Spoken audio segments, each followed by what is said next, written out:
Olá pessoal, sou o Fabrício Gaspar, professor de Direito Ambiental e advogado ambientalista, e vamos trabalhar hoje com o tema Constituição Federal e Meio Ambiente. Vamos trabalhar neste primeiro momento com o tema Competência Constitucional em Matéria Ambiental. Muito bem, vamos então falar rapidamente da previsão constitucional da questão ambiental. A Constituição, em vários momentos, ela tangencia a questão ambiental. Em vários momentos, ela apresenta momentos em que ela bate em tópicos ali, que ela fala da questão ambiental. Mas é no artigo 225, que nós vamos falar no momento oportuno, não é? É no artigo 225 que ela se aprofunda, se debruça sobre a questão ambiental e, portanto, apresenta à sociedade, né, essa nova concepção do meio ambiente no texto constitucional. Porém, antes, existe uma passagem constitucional que é extremamente importante para que nós possamos discutir e nós possamos conceber a visão global da questão ambiental. Muito bem, meus amigos, vamos falar um pouquinho de direito constitucional, apesar de não ser o foco da aula. Mas a Constituição Federal de 88, na realidade, ela constituiu, o nome dela é Constituição, não é à toa, porque ela criou um novo sistema jurídico para se instalar, reger a sociedade que se instala sobre este território, sobre todo o nosso território nacional. Não é? Então ela cria toda uma estrutura de divisão do poder dentro do nosso território. E, meus amigos, não basta criar, né? Não basta criar. A Constituição tem também a responsabilidade de dizer a cada um o que deve fazer e, principalmente, como deve fazer. A isto chamamos de atribuição de competências, ou seja, a Constituição é responsável por estabelecer as responsabilidades dos entes federativos. Para quê? Para que não haja uma efetiva desarmonia na atuação desses entes diretamente vinculados ao poder público nas várias esferas de governo. Ok? Então, meus amigos, é óbvio que quando a Constituição trata da atribuição de competências, ela não se debruça exclusivamente na questão ambiental, mas, em vários momentos, ao atribuir as competências as mais variadas sob a ótica da natureza, sob a ótica da extensão, né, da amplitude, ela tangencia questões ambientais e ela, de alguma forma, atribui responsabilidades ambientais aos entes federativos. E é esse o objeto da nossa aula neste momento. Muito bem. Então, a competência, quando falamos em atribuição de competência, nós temos a competência sob duas óticas. Sob a ótica da natureza da competência, sob a ótica da extensão da competência. Ou seja, a natureza ela pode ser competência legislativa ou pode ser competência material. O que é competência legislativa? O que é competência material? Ora, de que forma essa competência se estabelece? Ora, competência legislativa, competência para legislar sobre determinados assuntos. Competência material, competência para exercer as atividades que vão materializar aqueles objetivos. Competência para tomar as atitudes, buscar a realização de serviços que vão materializar determinados objetivos. Ok? Então vamos primeiro trabalhar na questão da competência legislativa. O que é a competência legislativa? É a possibilidade de cada ente federativo legislar, estabelecer normas gerais, abstratas, genéricas sobre determinado assunto. E é óbvio, meus amigos, que a possibilidade de legislar, inerente ao poder legislativo, não é? Ela se estabelece em todos os entes federativos. Nós temos poder legislativo a nível federal, Congresso Nacional. A nível estadual, nós temos as assembleias legislativas e nós temos a nível municipal as câmaras municipais. Ora, meus amigos, em todos esses casos nós temos aí órgãos do poder público que são responsáveis por legislar, ou seja, por criar leis, criar normas que vão influenciar, que vão reger diretamente a nossa vida em sociedade. E muitas vezes essas normas tangenciarão ou se aprofundarão nas questões ambientais. Então, meus amigos, cabe à Constituição dividir os temas, dividir os tópicos, estabelecer quem vai legislar sobre o quê, de maneira que não se estabeleçam legislações conflitantes, cujo conflito certamente refletir-se-á negativamente na vida em sociedade. Ok? Muito bem. Então vamos tratar primeiro da competência legislativa privativa. A competência legislativa privativa, ela está prevista no artigo 22 da nossa Constituição. O que diz o caput do artigo 22 da nossa Constituição? Diz assim: compete privativamente à União legislar sobre. E aí traz uma série de temas, uma série de tópicos onde a Constituição reserva ao monopólio da União a possibilidade de legislar sobre esses tópicos. Dentre todos esses tópicos, meus amigos, eu chamo a atenção para o inciso 4, que diz que compete privativamente à União legislar sobre águas. E chamo também a atenção para o inciso 12, que estabelece que é competência privativa da União legislar sobre jazidas, minas e outros recursos minerais.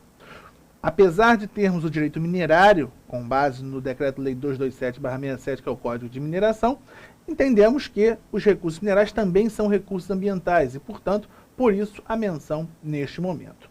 Meus amigos, a inclusão dos tópicos recursos minerais e águas sob a ótica da competência legislativa privativa da União se estabeleceu por força da inclusão no artigo 22, como vimos.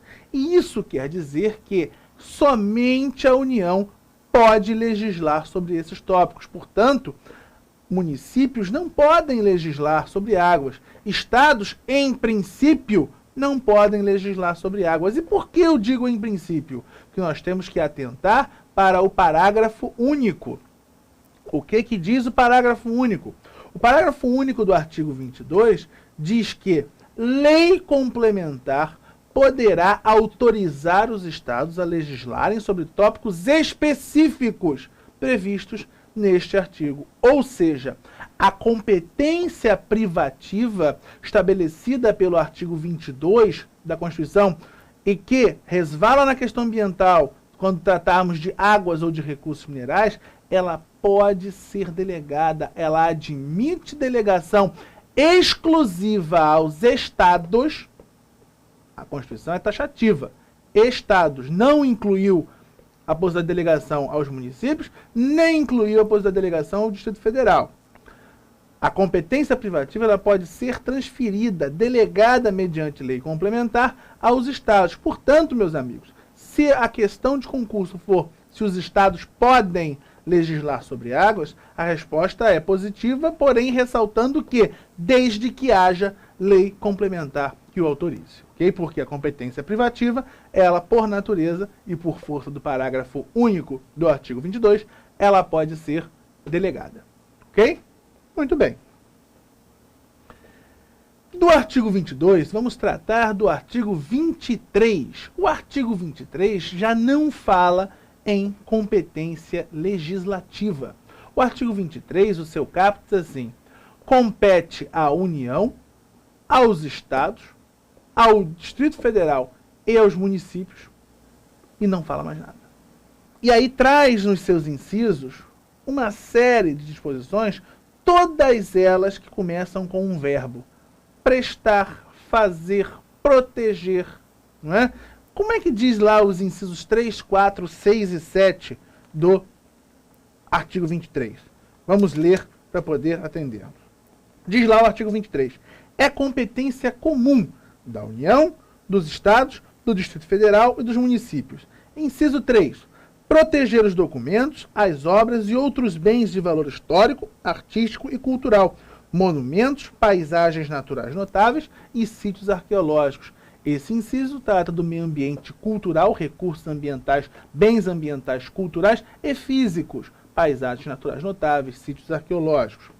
4. Impedir a evasão, a destruição e a descaracterização de obras de arte e outros bens de valor histórico, artístico e cultural. 6. Proteger o meio ambiente e combater a poluição em todas as suas formas. E 7. Preservar as florestas, a fauna e a flora. Ora, o que diz na realidade o artigo 23? Ele, quando estabelece a competência, ele não fala em competência legislativa, mas também ele não estabelece com clareza qual é a sua competência. Ele simplesmente qual é a natureza da competência que ali é estabelecida. Ele simplesmente fala, é competência comum da União, dos Estados, do Distrito Federal e dos municípios, ou seja, todos juntos são solidariamente responsáveis por fazer alguma coisa. Fazer o quê? Ou seja, fazer tudo aquilo que está elencado nos incisos. O que isso? Prestar os serviços, ou seja, materializar as atividades que são necessárias para a consecução dos objetivos elencados. Ok? Então, por que tratamos de competência material? Porque, na realidade, trata-se da competência para materializar a busca por esses objetivos, proteger o meio ambiente, combater a poluição em todas as suas formas, preservar a fauna, a flora, as florestas, proteger os sítios arqueológicos, as paisagens naturais notáveis, todas as competências aqui elencadas, todos os tópicos elencados junto à competência material comum, e por isso é assim chamada, não é? São vinculados a um verbo, a uma ação, a uma atividade, literalmente a uma ação proativa do Estado. E é interessante que, quando o legislador constituinte atribuiu competências materiais a nível ambiental, ele os fez dando competência a todos os entes federativos de forma comum. Ou seja, ressaltando aquele princípio que nós trabalhamos lá no início da aula, que é o princípio da natureza pública da proteção ambiental, ou também chamado de princípio da intervenção estatal obrigatória, porque a todos devido a todos os entes federativos, é devida a ação proativa na proteção dos recursos ambientais, na proteção do equilíbrio ambiental, literalmente na forma do artigo 23 da Constituição. E qual é o reflexo, não é, deste artigo na vida, né, na atividade dos entes federativos? Meus amigos, esse artigo lastreia de legitimidade cobranças de taxas, a instituição por parte dos entes federativos, de taxas que venham a custear o exercício do poder de polícia ambiental em todos os níveis federativos, em todos os entes federativos. Por quê? Esse artigo atribui competência para prestar serviços voltados para a proteção ambiental, para a preservação dos recursos ambientais. E muitas vezes isso materializará o exercício do poder de polícia, o que justifica a cobrança de taxas de recomposição ambiental, taxas de fiscalização ambiental, taxas de licenciamento ambiental por parte dos entes devidamente legitimados. Ok, meus amigos? Portanto, repetindo, o artigo 23 trata nos seus incisos da competência material, competência de natureza material, cuja extensão se dá de forma comum, solidária, plena a todos os entes federativos. Ok? Muito bem. Dando continuidade numa sequência numérica à nossa Constituição, nós temos que o artigo 24 estabelece a competência concorrente, a competência legislativa concorrente entre os Estados, a União e o Distrito Federal.